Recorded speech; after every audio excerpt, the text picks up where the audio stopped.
저 뒤에 있는 비닐하우스처럼 생긴 둥그런 그 돔 안에 6명의 우주인 후보들을 1년 동안 가둬놓습니다. 자, 6명? 네. 왜 가둬놓을까요, 이거를? 사람들을. 우주에서 적응력을 네, 보내려고. 맞습니다. 화성까지 가는데 시간이 얼마 걸린다고 했죠? 8개월 보름 걸리죠. 그리고 다시 지구로 돌아올 때까지 2년 동안 화성에 머물러야 돼요. 그리고 다시 8개월 보름을 날라오려면 거의 3,400밀 정도가 되잖아요. 그런 오랜 기간 동안 이 조그마한 밀폐된 공간에서 6명이 서로의 얼굴만 바라보고 있으면 어떤 상황이 벌어질까요? 신물나죠. 신문하죠, 그렇죠? 사람 빠져요. 그렇죠. 예, 여러 가지 상황이 발생하겠죠. 아마 가장 중요한 게 이 심리 상태 겁니다. 그렇죠. 예, 아무래도 이런 극한 상황이다 보니까 그런 장기 우주 탐사를 대비해서 가상의 고립 실험을 하는 겁니다. 그래서 영화 마션처럼 6명이 들어가서 그 안에서 LED 빛을 쬐서 야채를 재배해 먹고 그 안에서 연구도 하고 그리고 밖에 나올 때는 무조건 우주복을 입고 나와서 돌아다녀야 됩니다. 실제로 화성에서 하는 것처럼 그런 고립 실험을 통과한 과학자들만이 나중에 화성으로 가는 행운의 티켓을 잡게 되는 거겠죠. 자, 만약 한석 씨가 저런 가상 고립 실험에 우주인으로 선발됐다. 어떠실 것 같나요, 혹시? 예? 저는 미쳐버릴 것 같아요. 솔직하게. 그렇죠. 예, 애가 보고 싶어서 네, 그렇죠. 미쳐버릴 것 같습니다. 그렇죠. 실제로 이게 정확한 게 뭐냐면 화성에서 지구까지 만약에 통신을 한다 그러면 지금 지구에서 우리가 전화를 걸면 바로 연결이 되잖아요. 근데 화성에서 지구까지 전화를 걸려면 오래 10몇 분에 걸리는 인터벌 시간이 있습니다. 그렇기 때문에 이 안에 있는 과학자들도 그거랑 똑같이 하기 위해서 전화를 만약 집에 걸면 10몇 분 후에 바꿔주고 이런 식으로 똑같이 저거 훈련한 거죠. 네. 화성 안 갈래요.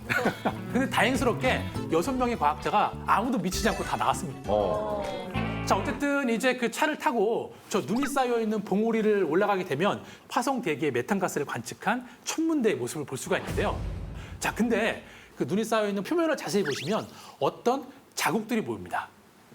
약간 직선 자국도 있고 약간 휘어진 자국도 있고. 자, 이 자국의 정체가 뭘까요?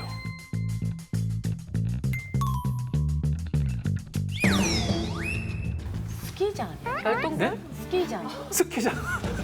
스키장. 정답입니다. 박수 한번 주세요. 진짜요? 아, 진짜? 네.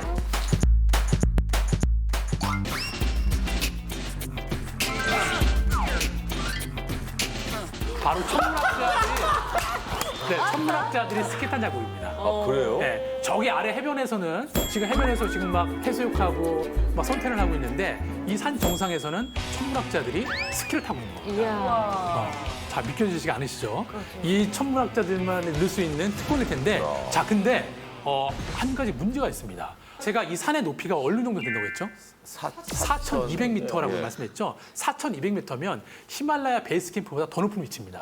저 정도면 산소 농도가 어떨까요? 되게 약하겠죠? 우리가 밑에 있는 그 땅보다 산소 수준이 35%밖에 되지 않습니다. 저렇게 산소가 희박한 공간에서 이렇게 격렬한 운동을 하면 어떤 증세가 발생할까요? 네, 금방 빠지죠. 구토, 예. 어지럼증, 그리고 빈혈, 여러 가지 증세가 나옵니다. 그래서 실제로 저기 올라갈 때 그 과학자분들이 안내 주의사항을 얘기를 해주시는데 딱 두 가지입니다. 절대 뛰지 마라. 그리고 절대 생각하지 마라. 선생님, 이분은 과연 어떻게 됐을까요? 자, 그게 그 미스테리죠. 어떻게 이렇게 가능할까요? 왜 그러냐면 이 사람들은 다 개인 휴대용 산소 공급기가 있습니다. 그래서 연구할 때도 뭔가 산소가 부족해서 머리가 띵하다 그러면 산소를 흡입하고 좀 더 움직이고 그럼에도 불구하고 오랜 시간 저 산 정상에 머무를 수가 없어요.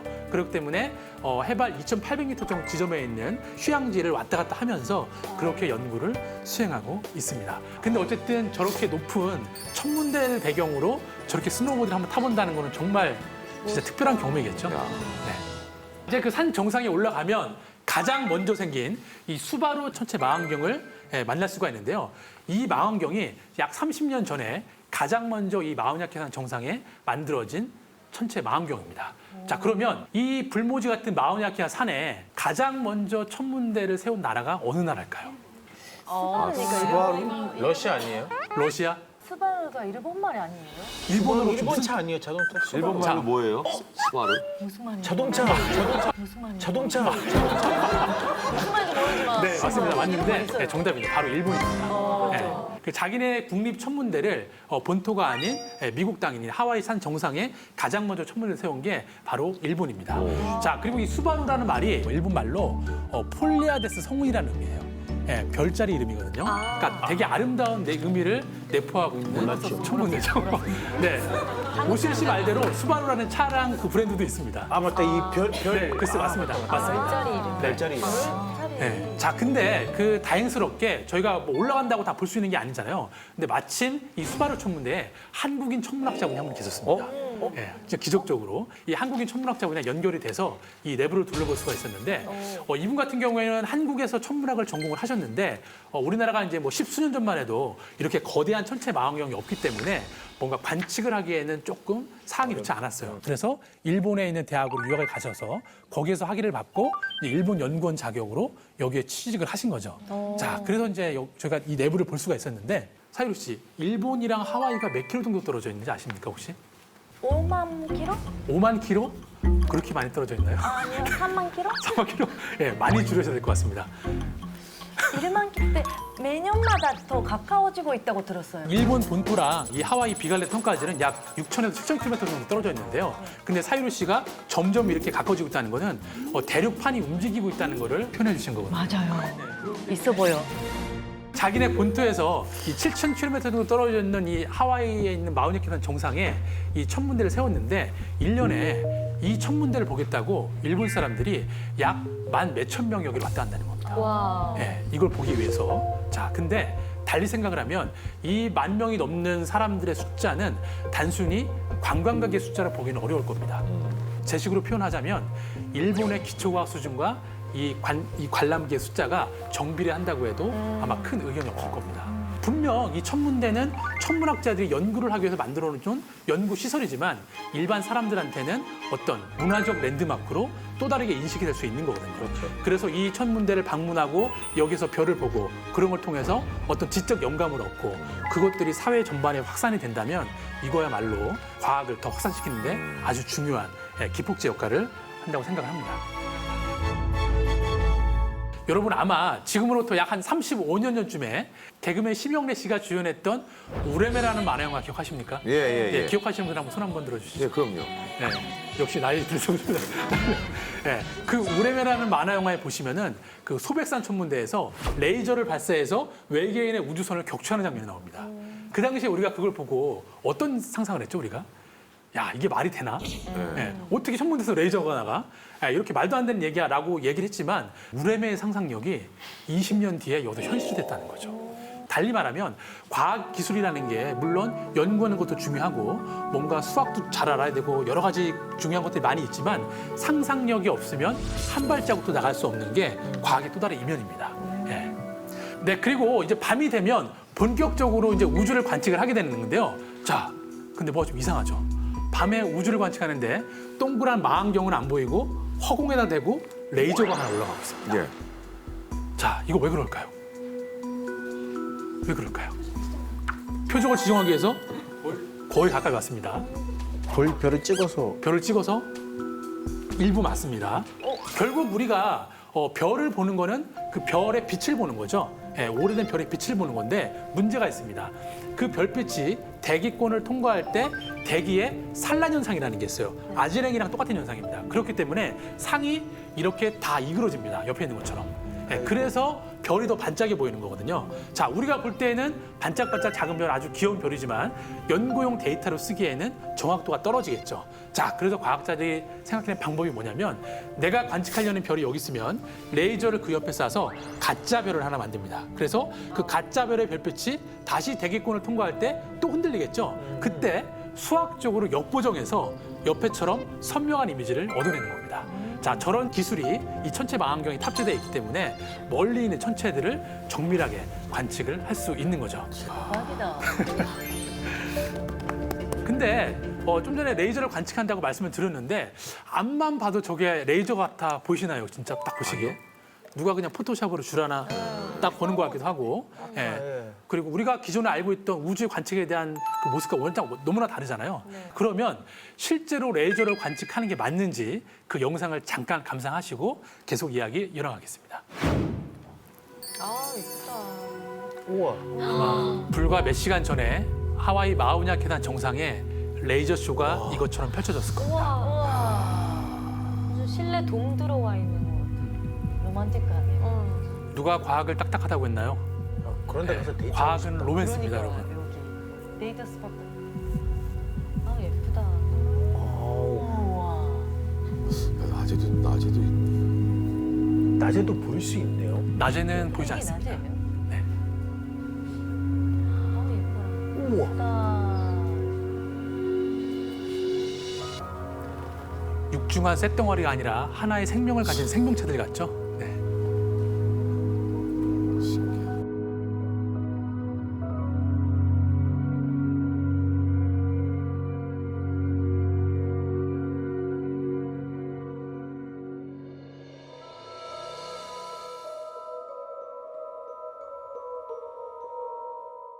한국에서 애기들한테 별을 보여주고 싶으면 어디에 가면 돼요? 일단 우리나라에도 요즘에 그 지역에 천문대들이 많이 있어요. 예, 그리고 경기도 이런 애도 많이 있는데 제가 최근에 갔다 온 천문대를 하나 소개해드리면 조경철 천문대라고 있습니다. 자, 여러분 조경철이란 이름 익숙하지 않으신가요? 예. 예, 바로 아폴로 박사님. 옛날에 그 몰래카메라도 나왔던 예, 그 예. 바로 아폴로 박사님의 그 이름을 따서 만든 천문대가 강원도 화천에 있는데요. 거기가 정말 좋습니다. 예, 진짜로 그 산 정상까지 차로도 다 올라갈 수가 있고 매일 저녁 8시부터 관측 프로그램이 있습니다. 예, 그래서 별도 볼 수 있고 별이 없는 날에는 달을 볼 수가 있고 예, 그리고 여러 가지를 또 그 볼 수 있기 때문에 예, 한번 가보시면은 예, 좋을 겁니다.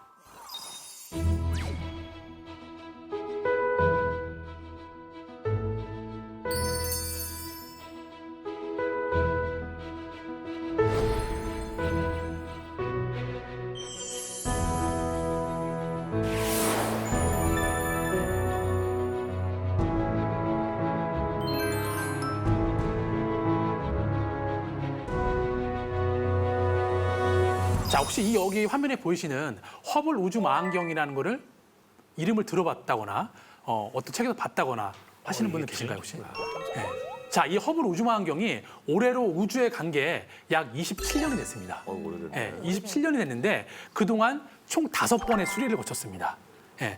여러분 혹시 그 그래비티라는 영화 기억하시나요? 예. 네. 그 그래비티의 첫 장면이 기억나시나요, 혹시? 뭔가 우주인들이 뭔가를 고치다가 예, 예. 갑자기 우주 쓰레기의 예. 파편에 맞아서 커다란 사고가 나죠. 예. 그때 고치던 게 바로 이 허블 우주 망원경입니다. 예. 자, 그래서 이 허블 우주 망원경에 문제가 생기면 우주 왕복선에 부품을 싣고 우주인들이 타서 우주에 올라가서 저 허블 우주 망원경을 낚아채서 수리를 한 다음에 내려오기까지 그 시간이 딱 일주일이 걸립니다. 근데 그 일주일에 들어가는 비용이 약 1조 원이 넘게 들어갑니다. 네, 근데 5번을 수리했으니까 얼마가 들어간 거죠? 거의 5조가 넘게 들어간 거죠. 그 정도 돈이면 쟤보다 성능이 몇 배도 하나 더 좋은 더 최첨단의 우주 망원경을 만들 수 있는데 나사 입장은 이 허블 우주 망원경이 특별한 문제가 없다면 계속 유지를 한다는 입장이에요. 자, 왜 그러냐면 이 허블 우주 망원경이 우주로 가기 전과 후가 인간이 우주를 바라보는 그 인식과 그 지평이 완전히 달라졌습니다. 그 전에는 우리가 봤던 우주는 되게 흐리멍텅했어요. 야, 저게 봐도 뭔지 모르겠고 그랬는데 대기의 영향을 받지 않는 우주 망원경이 우주에 나가서 선명한 우주의 이미지를 관측해서 보내주니까 이 허블 우주 망원경이 우주를 보는 인류의 또 다른 눈이라는 거죠. 제가 그 과학 탐험가를 하기 위해서 그 호주로 떠나기 전에 사실 그 전에는 한국에서 과학 잡지 기자 생활을 했습니다. 예, 여러분 혹시 과학동화라는 잡지 기억나시나요? 네. 예, 어린 시절에 많이 보셨죠? 네. 예, 과학동화에서 기자 생활을 했었는데 그 기자 생활을 하면서도 계속 나름 그 개인적인 그 호기심에 의해서 계속 탐험들을 하고 있었죠. 예, 그러다 보니까 그 아마 이런 생각 좀 들었어요. 우리가 그 과학이라는 학문 자체가 되게 다이나믹하고 익사이팅한 학문인데 이거를 글로서만 표현한다는 게 좀 한계가 느껴졌어요. 예, 그래서 그렇다면 이 탐험이라는 행위가 과학을 표현하는 또 다른 어떤 채널이 될 수 있지 않을까라는 생각이 들어서 제가 이제 본격적으로 탐험을 하기로 했는데 그러면 그 한국에서 과학 잡지 기자를 하던 제가 어떻게 나사 우주생물학자라고 탐험을 할 수가 있었을까요? 지원서? 네, 지원서. 동호회? 네, 나사가 동호회가 되긴 했잖아요. 친구 따라 강남. 친구 따라 강남 온다? 약간 비슷한데. 시험 봤어요? 시험 봐서 나사에 친구가 있어서 인스타 인스타. 나사 SNS 페이지. 페이지. 그게 한 8년 전인 7, 8년 전이니까 아마 인스타도 없었을 테고. 싸이월드? 예, 싸이월드. 추억의 싸이월드가 까지 나왔는데요. 제가 이제 그 과학 탐험을 본격적으로 하기 위해서 일단 기자를 그만두고 이제 호주로 날아갔는데 일단 탐험을 하려면 사막 지형을 잘 알아야 되잖아요. 그래서 호주 여행사에 문에 노크를 했습니다. 예, 여행사에 취직을 하면 어쨌든 사막을 많이 다니고 할 테니까 지형을 빨리 익힐 수가 있고 그리고 탐험할 때 필요한 것들을 준비도 하고 이런 여러 가지 경험들을 할 수 있으니까 여행사에 취직을 했죠. 자, 그래서 이제 낮에는 이제 막 손님들 식당에 모셔다 드리고 그리고 막 관광지 안내해 드리고 이제 그런 생활을 했는데 그 외국 생활을 하다 보니까 아무래도 힘든 부분이 많더라고요. 자, 여기 그 두 분의 또 외국인이 계시는데 오실 씨는 한국에 왔을 때 가장 힘들었던 게 어떤 건가요? 제가 한국어를 배우는 게 가장 어려웠어요. 그렇죠. 맞습니다. 네, 저도 마찬가지였습니다. 일단 영어가 잘 안 되니까 친구가 별로 없는 거예요. 네, 그리고 뭐 음식 뭐 이런 것도 뭐 그건 다 견딜만 했는데 일단 뭐 돈도 넉넉치 않으니까 문화 생활을 할 수 있는 게 거의 없더라고요. 그래서 야, 내가 앞으로 여기 오랫동안 뭔가 이렇게 그 털을 잡아야 되는데 이렇게 가만히 있기는 뭐하고 그래서 돈 안 들고 문화 생활 할 수 있는 게 뭔가 하고 찾아봤더니 도서관이랑 박물관밖에 없더라고요. 예, 이게 보통 주정부 예산으로 운영되다 보니까 도서관이나 박물관이 다 무료로 입장이 가능했습니다. 자, 그러다 보니까 일이 끝나면 거의 매일같이 도서관에 가서 보고 싶었던 책들을 봤던 것 같아요. 그리고 하필이면 또 바로 50m 옆에 박물관이 있는 겁니다. 그래서 책에서 봤던 거를 바로 가서 만져보고 그렇게 한 몇 개월을 공부를 하다 보니까 공부가 너무 재밌더라고요. 진짜 제가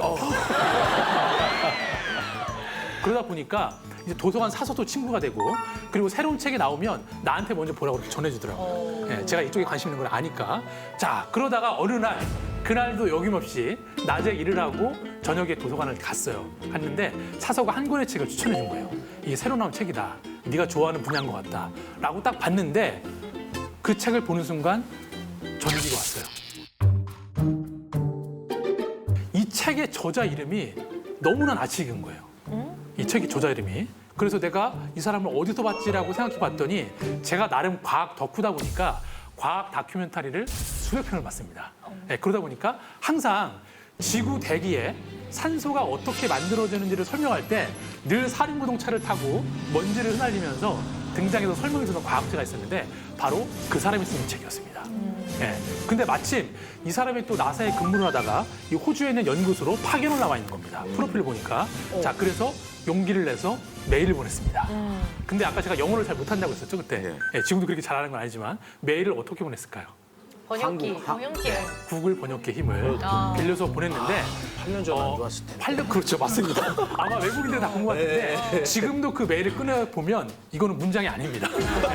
근데 어쨌든 저는 뭐 선택의 여지가 없었고 그렇게 메일을 보냈죠. 그때 문장은 엉망이었지만 그 쓸 때의 마음은 진짜, 진짜 아주 가지런한 마음으로 정건하게 메일을 썼는데 그 메일을 보고 일주일 있다 답장이 왔어요.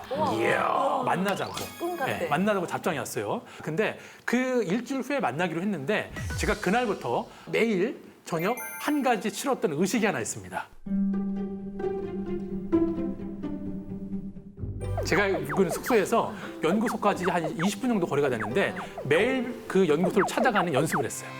네. 디데이 날 길을 잘못 찾아서 늦게 가면 실례가 되니까 이야. 이렇게 세계적인 대가가 나한테 시간을 할애해 준 거잖아요. 네, 그러니까 매일 그 가로란 연습을 해서 로비 문을 열고 이게 기웃거리다가 나가고 하니까 한 3일째쯤 되는 날 그 안내 데스크에 있는 그 맘씨 좋은 할머니께서 너 누군데 맨날 여기 기웃거리냐 그러는 거예요. 네, 그래서 아니 내가 사실 며칠 후에 이 박사님을 만나러 올 건데 길을 잘 몰라서 이렇게 연습을 하는 거다 하니까 아 그러냐고 막 웃으면서 이렇게 반겨주셨는데 드디어 디데이 날 문을 딱 여니까 할머니가 바로 수화기를 들더라고요.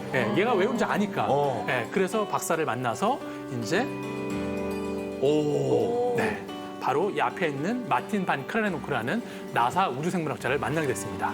자, 근데 제가 어쨌든 한국에서 과학 기자를 했다고 하니까 그냥 갈 수 없잖아요, 또. 그래서 질문할 걸 한 10가지를 만들어 왔습니다. 이번에도 구글 번역기를 또 돌렸죠. 했는데 분명 질문이니까 의문문이죠. 근데 왓이 다 뒤에 가 있더라고요.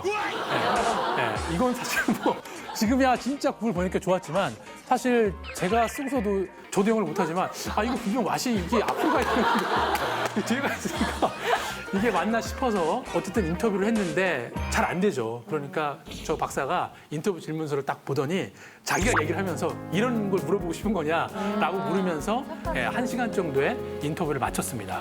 자, 근데 어쨌든 우여곡절이 있었지만 너무 감사하잖아요.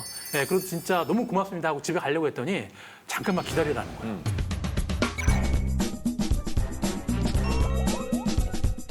진짜 멀리서 왔는데 이렇게 가면 아쉽지 않냐. 그러니까 내가 30분만 있으면 연구소가 끝나니까 그 시간까지 기다리면 내가 연구소 내부를 너한테 다 보여주겠다.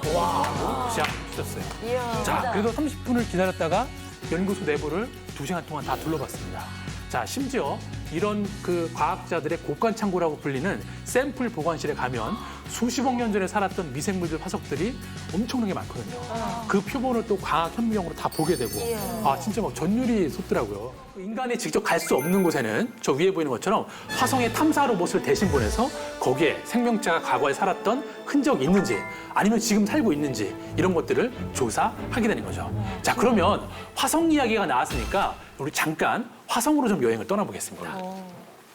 자, 지금 짠하고 화성이 나왔는데 자, 이렇게 지구와 화성을 한 화면에 넣어 보이니까 되게 가까워 보이죠? 예. 한 걸음에 뛰어서 갈 수 있을 것 같은데 아쉽게도 너무나 멀리 떨어져 있습니다.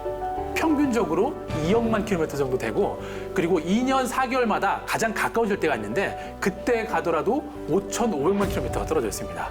자, 가장 그래도 그나마 가깝기 때문에 그때 화성을 향해서 우주선을 발사하는 건데 그렇게 발사해도 화성까지 도착하는 데 걸리는 시간은 8개월하고 보름이 걸립니다.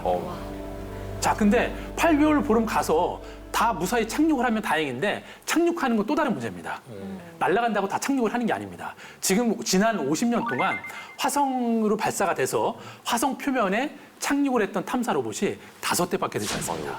그만큼 착륙 과정이 어렵다는 거죠. 자, 그러면 도대체 얼마나 이 착륙 과정이 어렵길래 이렇게 착륙 확률이 낮은지 잠깐 지구에서 화성까지 가는 여정을 짧게 보고 이야기 이어가겠습니다.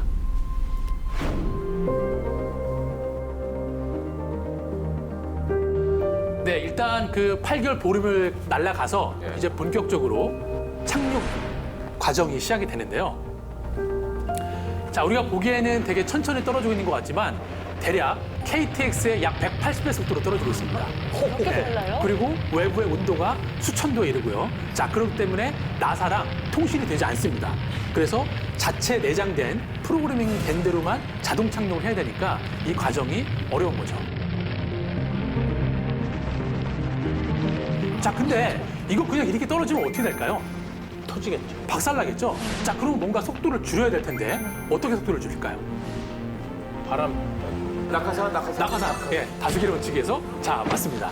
예, 뻥 하고 지름 17m짜리 낙하산이 펼쳐져서 속도를 반으로 떨어뜨려줍니다. 자, 아직도 착륙하기에는 너무 빨라요. 자, 속도를 한번 더 줄여야 되는데 어떻게 줄일까요? 물건을 떨어뜨리고. 그렇죠. 가볍게 만들어야 이탈? 이제 이탈?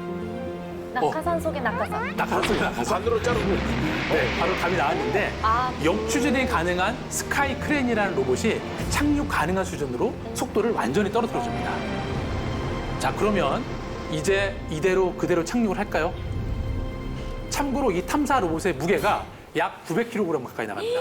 네, 그렇기 때문에 착륙하는 과정에서 어떤 충격을 받게 되면 내부의 실험 장치가 망가지기 때문에 아주 안정적으로 착륙을 해야 됩니다. 자, 어떻게 착륙할까요? 에어백이 에어백. 에어백 에어백 나왔습니다. 에어백 나왔는데 제가 잠시 뒤에 설명을 드리면 이 탐사 로봇은 저렇게 빨래줄을 내려서 8개월 보름간의 만지작. 피자 배달을 마치는 겁니다. 자, 근데 에어백도 틀리기가 아닌 게 기존의 화성에 갔던 탐사 로봇들은 크기가 작기 때문에 에어백에 넣어서 통통 튀겨서 착륙이 가능했는데 이 탐사 로봇은 무게가 너무 많이 나가기 때문에 안정적으로 착륙하기 위해서 이렇게 와이어를 사용해서 착륙을 하게 됩니다. 완전 배달인데? 네, 진짜. 그렇죠.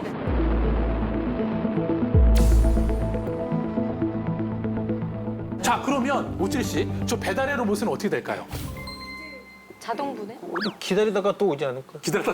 아, 또 배달하려고? 자, 근데 아쉽게도 착륙하는데 에너지를 다 썼기 때문에 화성 표면 어딘가 떨어져서 우주 쓰레기가 되겠죠. 자, 그러면 이제 앞으로 이 탐사 로봇이 몇 년 동안 화성에서 화성에 생명체가 있는지 없는지 그거를 찾는 미션을 수행해야 되는데 자, 그러면 화성에 머무는 동안 동력원을 어떤 걸 사용하면 될까요? 태양이. 태양요? 태양으로 전기를 만든다? 자, 태양으로 전기를 만들려면 뭐가 필요하죠? 태양이요. 태양 전지가 필요하죠. 예. 자, 근데 어딜 봐도 태양 전지가 안 보입니다. 그렇네. 근데 지금 5년째 움직이고 있습니다. 자, 흙, 지열, 공기. 원자력 어떤 분이 이야기하셨죠? 정답입니다. 박수 한번 그래요? 쳐주시죠. 네.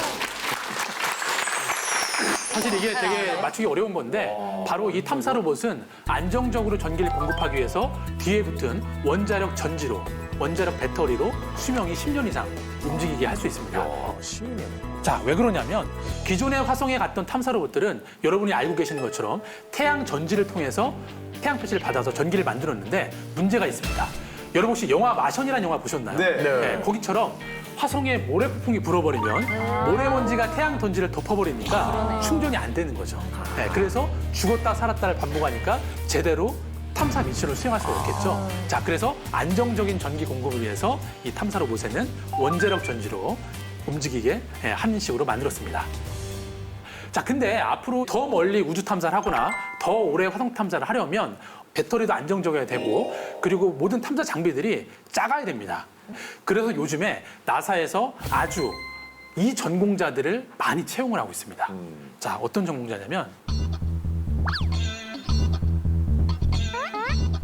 바로 종이접기 전문가입니다. 종이접기 전문가입니다. 나사와 종이접기 어떤 연관성이 있을까요? 자, 지금 화면에 보시는 저 둥그란 저 판넬은 뭐냐면 앞으로 5년 뒤에 발사할 화성 탐사 로봇에 들어갈 태양 전지입니다. 자, 근데 지금 보기에는 엄청 크죠? 네. 근데 아까 제가 최대한 작게 만들어야 된다고 했죠? 저거를 탐사 로봇에 실으면 작은 게 아니잖아요. 자, 그래서 이 종이접기 전문가들이 태양열 전지를 자그맣게 접었습니다. 자, 다시 한번 볼까요? 자, 저렇게 조그맣게 펼치면 저렇게 넓어집니다. 자, 그래서 제가 오늘 여러분께 드리고 싶은 메시지 중에 하나가 뭐냐면 자, 여러분 지금부터 한 10년 정도 종이접기 열심히 하시면 나사에 가실 수가 있어요. 자, 이거 그냥 하는 얘기 아닙니다. 특히나 학부모님들 잘 들으셔야 할 게 뭐냐면은 결국 종이접기라는 거는 내 생각을 빠른 시간 내에 이렇게 프로타이핑을 해볼 수 있는 생각을 정리할 수 있는 도구이기 때문에 실제로 요즘에 기계공학이나 로봇공학 그리고 다양한 산업 분야에서 그 수요가 점차 올라가고 있습니다. 자, 그렇기 때문에 아이들이 종이접기에 빠져있다고 해서 빨리 공부해라고 하실 필요가 없습니다. 진짜 전문적으로 하면 나사에 가실 수가 있습니다. 단, 전제 조건은 있습니다. 우리가 지금 종이접기 종이를 사면 접는 방법이 다 나와 있잖아요. 네. 나사에 가시려면 접는 매뉴얼이 없는 이 세상에 한 번도 존재하지 않는 물체를 내가 스스로 접을 줄 알아야 되겠죠. 네. 부모된 입장에서 네네. 기초 과학을 네. 공부한다 그러면 네. 솔직하게 먹고 살기 힘들 것 같다는 생각이 훅 드는데 그렇죠. 전문가로서 네. 앞으로의 기초 과학의 네. 전망은 어떻게 보시는가 궁금합니다. 그 부분은 되게 어려운 질문인데 제가 명쾌하게 답변드릴 수 있는 게 뭐냐면 네네. 우리나라 아이들 보면 어린 시절에 공룡을 다 좋아하죠. 네. 공룡 이름 수백 개를 다 외웁니다. 근데 4학년 되고 5학년 되는 순간 갑자기 외웠던 공룡들이 다 잊혀져요. 예. 예, 그리고 주변에서 공격을 당합니다.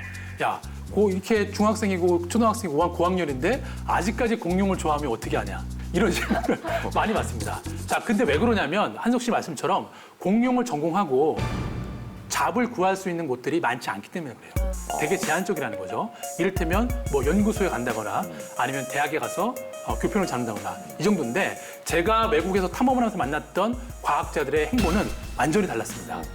공룡을 전공을 하고 심지어 박사학위를 받고 나서 이 사람은 연구소나 대학에 가지 않았습니다.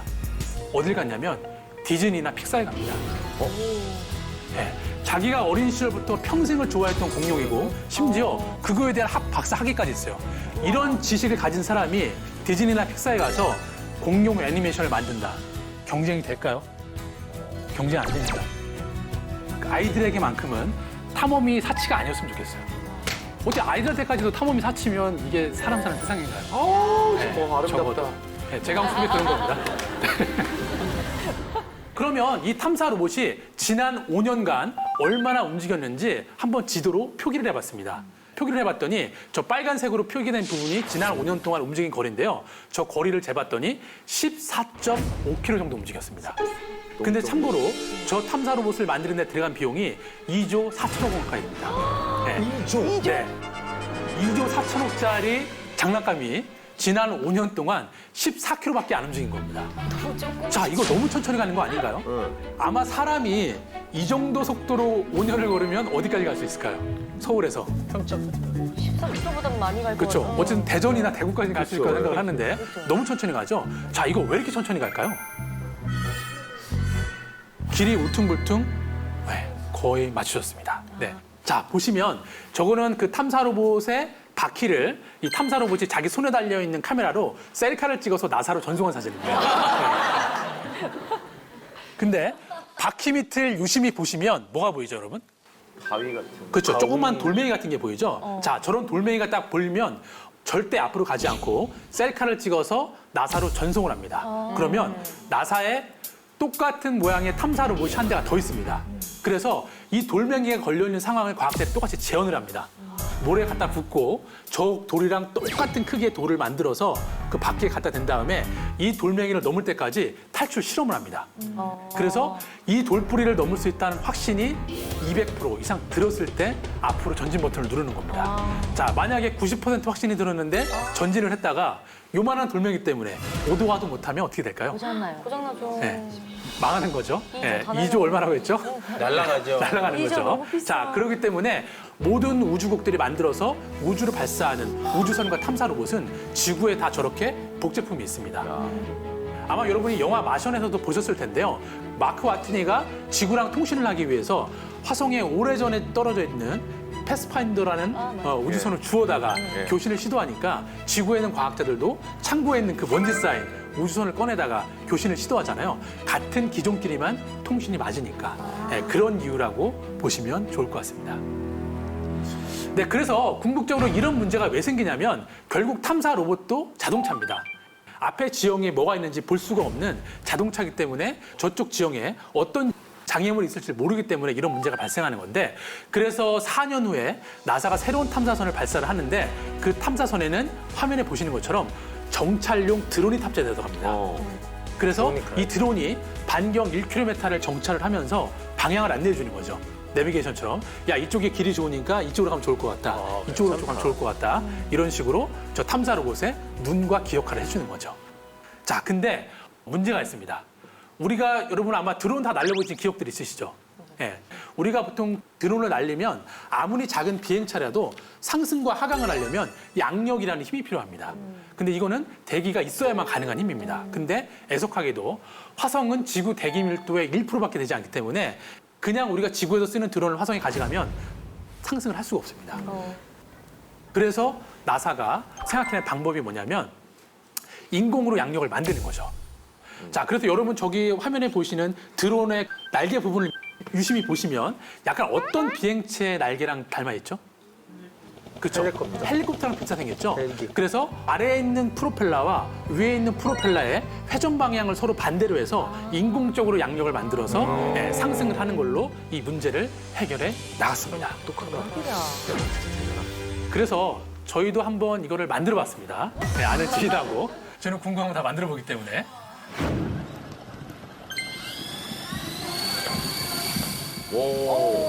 가네.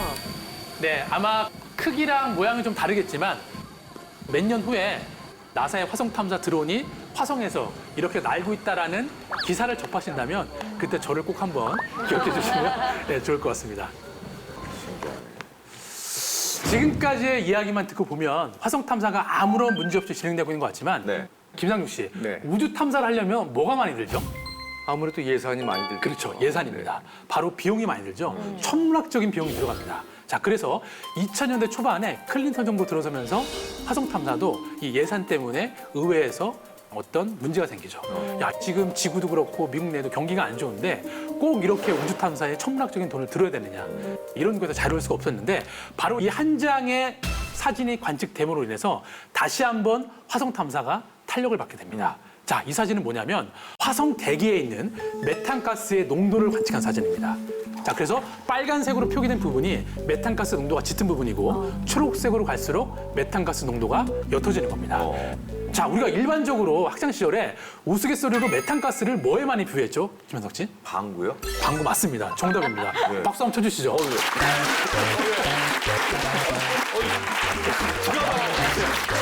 저 방구 박수 받는 거예요? 감사합니다.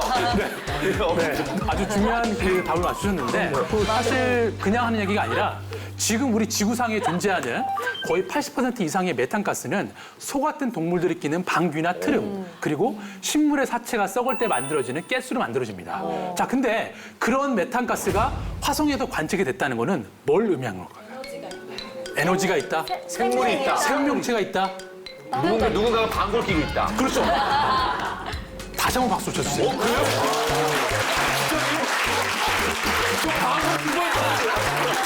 저 진짜 깜짝 놀랐는데 생명체가 살고 있다 없다라고 단정 지을 수는 없습니다. 그리고 좀 전에 말씀하셨던 에너지가 있다 없다 확정 지을 수는 없는데 중요한 건 뭐냐면 지속적으로 메탄가스를 만들어내고 있는 메커니즘이 존재한다는 거죠. 화산 폭발에 의해서 지각 밑에 있던 메탄가스가 새어나오던 아니면 다른 현상이든 간에 그거를 김한성 씨가 아주 이해하기 쉽게 누군가 방구를 끼고 있다고 말씀해 주신 겁니다. 이게 우문현답 같지만 엄청난 답변을 하신 거예요. 큰 그림 정말. 그리신 거죠, 방금. 진짜 큰 그림 그렸어요. 이렇게 화성 탐사를 다시 이어갈 수 있게끔 해준 이 귀한 사진은 누가 관측을 했을까요? 누군가 저걸 찍었겠죠? 네. 누가 찍었을까요? 나사? 나사 아까 자. 보냈던 게. 아까 걔는 저 화성 표면에 있으니까 찍을 수가 없겠죠? 제가 셀카 찍은 거 아닐까요? 아, 셀카. 제가 셀카 찍은 거 아닐까요? 아, 셀카. 셀카 뭐 이렇게 우주 공간에 떠 있는 우주 망원경들이 있습니다. 네, 그 망원경들이 일차적으로 관측을 하고 그 관측 데이터를 지구에 있는 거대한 천체 망원경으로 전달해 줍니다. 그러면 그 천체 망원경들이 저쪽을 집중적으로 공략을 해서 이야. 관측을 하는 건데 관측은 저 행성 자체를 관측하는 건 아니고요. 저 화성 대기에 있는 메탄가스 농도를 관측을 하게 되는 거죠. 그렇죠. 자, 그러면 이렇게 귀한 사진을 촬영한 천문대를 만나러 우리 잠깐 환상의 섬 하와이로 떠나보겠습니다. 하와이 한 번도 있어요? 안 가봤어. 네. 여러분은 일반적으로 하와이 하면 어떤 것들이 떠오르시나요? 바다. 해변. 해변, 바다.